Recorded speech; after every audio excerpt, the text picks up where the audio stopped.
Hello everyone. आज बहुत important case जो अक्सर आप लोग पढ़ते हैं और आपको कई बार भूल जाते हैं कि इसके फैक्ट्स क्या हैं, उसको आज समझाते हैं।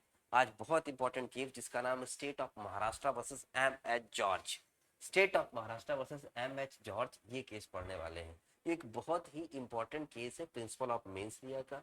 ये बहुत ही इंपॉर्टेंट केस है प्रिंसिपल ऑफ स्टिक लाइबिलिटी का। 3 जज बेंच ने इसको डिसाइड किया। जस्टिस एन राजगोपाला अयंगर ने, जस्टिस मधोलकर और जस्टिस सुब्बा राव ने। जुडिशरी का या एपीओ का कोई ऐसा पेपर नहीं बनता जिसमें वो इससे कोई क्वेश्चन न पूछे। या तो इसके प्रिंसिपल पर पूछ देंगे, या केस के नेम पर पूछ देंगे, केस का टॉपिक पूछ देंगे, और जब उनको पेपर टफ बनाना होगा तो जजमेंट पर बेस पूछ देंगे, किसने माइनॉरिटी जजमेंट दिया और किस जज ने जो है मेजॉरिटी जजमेंट दिया। तो प्यारे बच्चों, ये केस का नाम है। इसकी कहानी बहुत ही इंटरेस्टिंग है। इस केस की the fact of this particular case is very interesting. This particular case was decided on 24 August 1964। A German smuggler, आपको याद है 1960 70s के अराउंड जो भी मूवीज बनती थी ज्यादातर वो स्मगलिंग पर बनती थी। रॉबर्ट सोना कहाँ है? क्यों? क्योंकि सोसाइटी सिनेमा तो समाज का दर्पण होता है। जो हमारी सोसाइटी में चल रहा होता है वही हमें थ्रू दी मूवीज दिखाई पड़ता है। तो अगर आप जानना चाहते हैं कि किस टाइम के पीरियड का क्या फैशन था, उस पीरियड कालखंड की आप मूवी निकाल के देख लो। ठीक है, आपको पता लग जाएगा उनका फैशन सेंस क्या था, लिविंग स्टाइल कैसी थी और क्या सोसाइटी थी। खैर, we are discussing a very important topic that is the case state of Maharashtra versus M H George. ये केस में क्या था, एक जर्मन स्मगलर था जिसका नाम था मेयर हंस जॉर्ज, एम एच जॉर्ज। ये प्यारे बच्चों गोल्ड की स्मगलिंग करता था। ठीक है, क्या करता था? ये गोल्ड की स्मगलिंग करता था मेयर हंस जॉर्ज। और हुआ क्या कि स्विट्जरलैंड का ये बंदा था। ठीक है, ये मनीला का ये बंदा था। और प्यारे बच्चों, उसको सॉरी मनीला इसको जाना था। तो ज्यूरिच से, ज्यूरिच एक जो है फेमस सिटी है स्विट्जरलैंड की। ठीक है, ज्यूरिच से एक प्लेन से, ठीक है, ये देखो यहां से चला ये ऐसे। ठीक है, ये है ज्यूरिच। कहाँ है?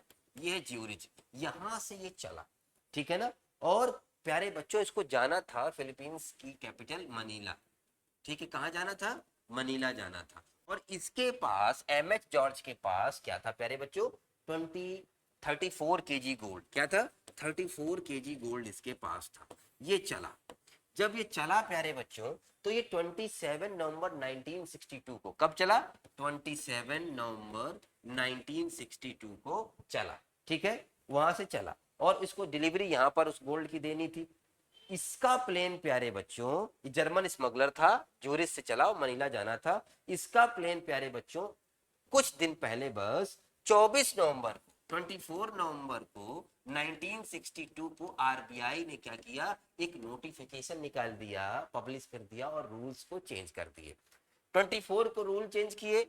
जर्मन नागरिक है, ज्यूरिच से चला और 27 को ये प्लेन में बैठ गया। और प्यारे बच्चे, यहाँ पर इंडिया के बॉम्बे एयरपोर्ट में 28 नवंबर को ये उतरा। जब 28 नवंबर को उतरा प्यारे बच्चों, 28 नवंबर को ये सुबह 5:30 बजे के करीब, 6 बजे के करीब बॉम्बे एयरपोर्ट में अरेस्ट कर लिया गया। ये अपने प्लेन से उतरा भी नहीं, गोल्ड को अपने प्लेन पर लिए बैठा है। लेकिन आरबीआई ने अपने रूल्स चेंज कर दिए। अब इस तरीके उतरा भी नहीं भारत की भूमि पे, बस प्लेन पर है। उस कनेक्टिंग फ्लाइट थी ना, ये कनेक्टिंग फ्लाइट थी, तो ये बॉम्बे में बस लैंड किया। ठीक है, ये चक्कर था। और यहीं पर ये इस डेट को 28 नवंबर 1962 को 34 केजी गोल्ड के साथ अरेस्ट हो गया। ठीक है प्यारे बच्चों, दो प्रिंसिपल इसके पीछे काम करते हैं अगर ध्यान से देखा जाए। क्या क्या प्रिंसिपल काम करते हैं इसका? एक तो ignorance of law, no excuse. और दूसरा, इसका माइंड भी गिल्टी नहीं है। इसको पता नहीं है ना कि इंडिया ने लॉ बदल दिया है। तो मेंसरिया कह रहा साहब मेरा माइंड गिल्टी नहीं है, कि अगर मुझे पता होता है इंडिया ने लॉ चेंज कर दिया है तो मैं ऐसा ना करता। एक बात।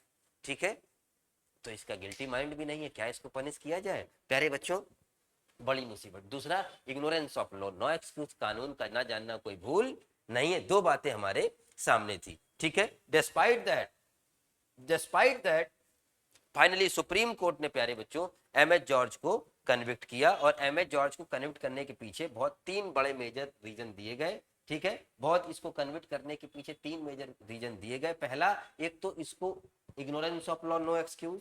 ठीक है, पहली बात। दूसरा, इस एक्ट को, नोटिफिकेशन को लाने का पर्पस ही था इंडिया को सेव करना। ठीक है, इन जैसे लोगों से ही तो बचाना पर्पस था।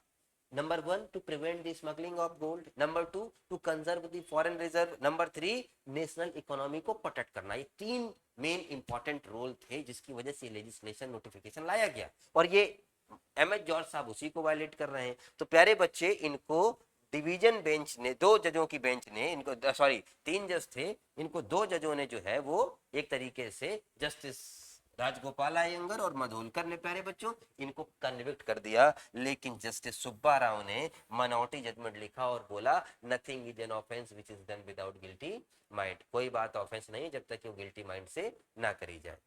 Nothing is an offence which is done without guilty mind, कोई बात ऑफेंस नहीं जब तक कि माइंड आपका गिल्टी ना हो। ठीक है, तो कई बार एग्जाम में पूछते हैं माइनॉरिटी जजमेंट किसने लिखा, वो लिखा सुब्बा राव ने। कई बार पूछते हैं मेजॉरिटी जजमेंट किसने लिखा, वो लिखा राजगोपाला अयंगर ने। तो इसके ऊपर स्ट्रिक्ट लायबिलिटी का प्रिंसिपल अप्लाई किया गया, यानी कि despite that there is no guilty mind but he is guilty, sometimes offense is constituted even without guilty mind। ठीक है, और number 2 ignorance of law no excuse। Thank you, M H George को सजा हुई।